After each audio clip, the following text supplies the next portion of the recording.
Let me pull my dog up. I'll beat your ass. Okay. Okay. Let me pull my dog up. Okay. I'll beat your fucking ass, bitch. Okay. If you're on TikTok, you could click through the comments and watch all the videos for context. But if you have ever seen any of the videos in this situation, you're going to want to watch this one. Because I am done giving the benefit of the doubt and I am naming names. What I found out this weekend makes this whole situation even worse. And that's saying a lot. But quickly, I'm going to recap everything that's happened up until this point. May of last year, two women who do not know each other happen to be in the same park. One of the women is walking a dog. She gets tangled up in the leash of this guy's dog. And during that, they both claim that he begins striking the dog. Enough so that the second woman starts to record him. When he sees she's recording, he becomes angry and confronts her. He claims that what he's doing is not abusing the dog. He makes a lot of threats. He makes a lot of statements. In the end, that part that you saw there, he says, "Let me put up my dog, and then I'm going to beat your ass." She stops recording there because she wanted to call 911. And while she's doing that, he puts the dog up and then allegedly returns and begins beating her, knocks her to the ground, punching her several times in the head and in the back. The first woman sees this and tries to intervene. She's knocked to the ground as well. They claim that he is making statements like, "I'm going to kill you." Then he returns to his vehicle, gets in his vehicle, and drives out of the parking lot area onto this pathway that's just for walking and accelerates at them at a high rate of speed. They both said they believed he was going to run them down and kill them. At the last moment, he swerves and veers off and leaves the park. There are several witnesses to this, at least one of whom also called 911 and police arrive. Both women told me that when police arrived, their interaction made them feel less like victims who were being interviewed and more like suspects who were being interrogated. Nonetheless, they filed a police report. And then for the next several months, it bounced around between departments with an argument over jurisdiction. Like I said, this happened in May, June, July, August, September, October, November. They finally get a detective. That detective tells them it's pretty much on them to find out who he is. They can put what they have, the video and so forth, out there and see if anybody recognizes him. So one of them decides to make a flyer. This flyer with information about the incident, his image, his car, as well as the detective's name and a phone number. The detective then contacts her and says, "Why did you put my name on a flyer? Who gave you permission to do that? Did you not want people to contact you with information about who this was?" The other woman reaches out to me, gives me the video. I post it, and I believe it was within 2 days, someone who knows him reached out to me and gave me his name. His name being Noah Ochoa. This is his Facebook page. If you go looking for this right now, you're not going to find it because it's been deleted, and more on that in a little bit. But this is who they send me. And you see that profile picture there? Well, that picture was posted just a couple weeks before the assault, and in that picture, he's wearing the same hoodie and the same glasses from the video. I sent his picture over to them, and they both went, "Oh, that's absolutely him." I said, "Great, here's his information. Turn it over to the detective. I won't even make a post. I'll just let them do their thing." The detective looked at this image and said, "I don't see it. Doesn't look like the guy." And then he wanted to know where they got this information from. He wrote to one of them and said, "Are you the one who made the flyer? I see there's an SAPD phone number, so I'm puzzled on how the information was gathered and from who the suspect's information came from.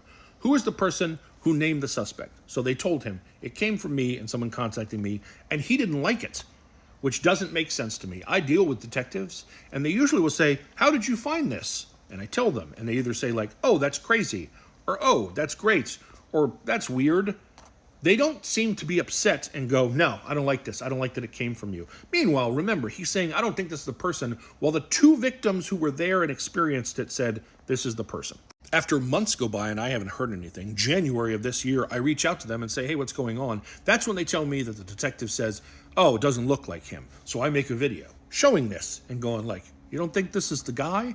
And someone who sees that video realizes who it is. They go to Noah's Facebook page and they post my video as a comment on one of his posts. And do you know how Noah responds? He makes a post about the dog from the video, confirming that he is in fact the person from the video because he also has the same dog. And instead of him being arrested, they're told, "We're not going to be able to find the car that was involved because y'all didn't get a license plate. You can't figure out how to find the car. You know who the person was. Like, what car is he driving now? And even if he doesn't still have that car, what car was he driving? That can't be too hard to figure out, especially when the interior of the car from the video is in the pictures of the dog." Oh, but it doesn't stop there. They then tell the victims, "Remember the 911 calls that were made that day? Well, we lost those. We didn't save those recordings. No one told 911 to set those calls aside, so they've been deleted. They're pretty important to the prosecution, and whoopsie, we don't have them. Wow, it feels like an awful lot has been screwed up on this investigation. If one didn't know better, one might think that police were actively trying to not solve this. Only what possible reason would they have for doing that? Remember this post that he made about his missing dog? It had 2 comments on it. The first came from who I believe is his father. And the second came from someone named Franny Fran, who wrote, "Oh no, sorry, mijo." Now, I don't know if you're caught up on your Spanish, but mijo roughly translates as son, only not usually in the context of like my actual son. It's usually a term of endearment for someone you view in that way, either a close family friend or another relative, like a cousin, a nephew, a brother. And Franny Fran considers Noah Ochoa a mijo. Only Franny Fran is not her actual real name. Would you like to know her real name? Please introduce yourself to the jury and tell them what you do for a living. Hello. My name is Francis Ochoa. I patrol the streets of San Antonio. I'm stationed at the Central Substation, which is right here on Frio. And I've been doing it for 17 years. That's right. Her name is Officer Francis Ochoa of the San Antonio Police Department, a 17-year veteran in 2021, which means she's just about hitting her 20-year mark. So, the same department that's investigating this assault, a 20-year veteran of that department, considers the man who's been identified by both the victims as their assailant her mijo. After I took this screenshot, the same person who left my video as a comment on one of his other posts commented to both of their comments with a link to my video.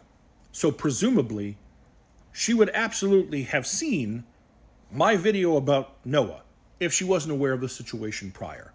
You can't go see that for yourself, though, because his Facebook page has since been deleted, and I wonder who told him to do that.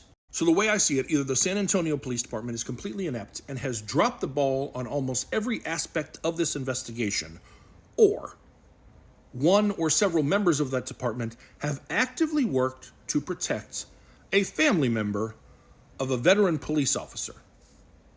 I had someone reach out to me who said they have a friend who's in news in San Antonio, and they brought them one of my recent videos and said, "Hey, maybe you can do a story on this."